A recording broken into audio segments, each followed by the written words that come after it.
Everyone, welcome back to my YouTube channel. This is C Deepa Gupta. Friends, आज इस video में मैं आपके साथ बात करने वाली हूँ सेक्शन 194 ओ के बारे में। सेक्शन 194 ओ बताता है टीडीएस प्रोविजंस के बारे में जो कि एप्लीकेबल होते हैं ई कॉमर्स ऑपरेटर के ऊपर। अब ई कॉमर्स ऑपरेटर क्या है? ई कॉमर्स ऑपरेटर एक ऐसा पर्सन होता है जो कि एक प्लेटफॉर्म प्रोवाइड करा रहा है, एक ऐसा इलेक्ट्रॉनिक प्लेटफॉर्म प्रोवाइड करा रहा है जहां पर बहुत सारे लोग आकर अपनी गुड्स और सर्विसेज को बहुत सारे लोगों को all over the world sell कर सकते हैं।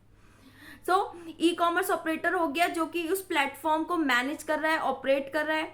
वो प्लेटफॉर्म हो गया वो मार्केट प्लेस जो कि ऑनलाइन अवेलेबल है, जहां पर बहुत सारे लोग आकर अपनी गुड्स और सर्विसेज को बहुत सारे लोगों को all over the world sell कर सकते हैं। ई कॉमर्स पार्टिसिपेंट वो होते हैं जो कि अपनी गुड्स और सर्विसेज को ऑल ओवर द वर्ल्ड उस प्लेटफॉर्म को यूज करते हुए जो कि उन्हें ई कॉमर्स ऑपरेटर ने प्रोवाइड कराया है, सेल कर रहे हैं। ठीक है, तो एक हो गया ऑपरेटर जो कि उस प्लेटफॉर्म को मैनेज कर रहा है, एक हो गया प्लेटफॉर्म जहां पर आकर लोग अपनी ई सर्विसेज को, अपनी गुड्स को सेल कर रहे हैं। बेसिकली एक इलेक्ट्रॉनिक प्लेटफॉर्म होता है। एक हो गया ई कॉमर्स पार्टिसिपेंट मीन जो एक्चुअल में गुड्स और सर्विसेज को सेल कर रहे हैं।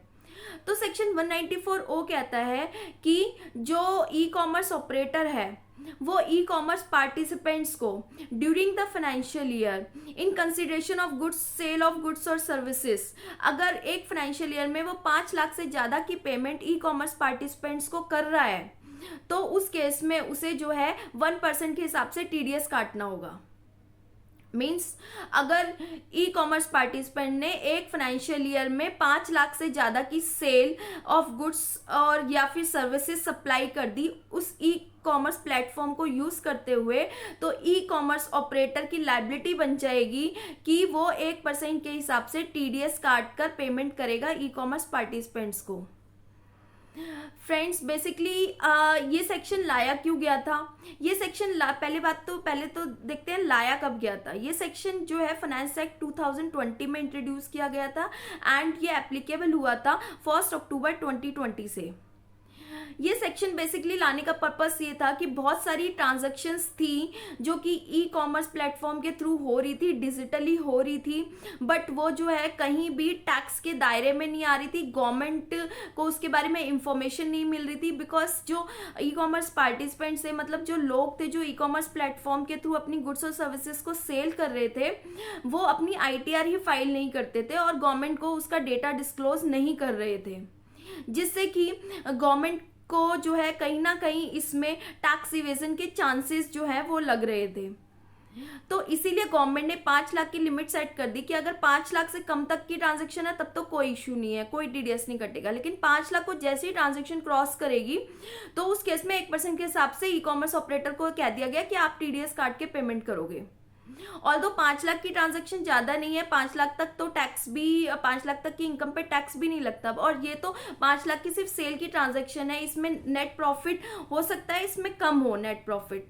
तो लेकिन अब क्या होगा कि टीडीएस कटेगा जब, तो हर पर्सन को अपनी जो है ITR फाइल करनी पड़ेगी, चाहे उसकी इनकम उस इनकम पे उसकी टैक्स बने या ना बने। अगर टैक्स नहीं बनेगा तो वो अपनी रिफंड लेना चाहेगा, रिफंड लेने के लिए उससे ITR फाइल करनी पड़ेगी।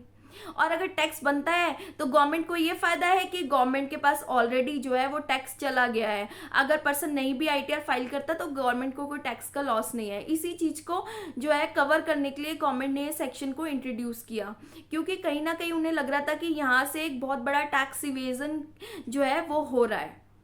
सो आई होप आज का ये आपको वीडियो अच्छा लगा होगा, ये सेक्शन आपको समझ आ गया होगा। अगर आपको कोई भी डाउट हो तो आप हमसे कांटेक्ट कर सकते हैं। और अगर आपको आज की वीडियो अच्छी लगी हो तो प्लीज़ वीडियो को लाइक कीजिए, चैनल को सब्सक्राइब कीजिए, वीडियो को शेयर कीजिए। मिलते हैं नेक्स्ट वीडियो में। Till then keep learning and keep growing. Thank you.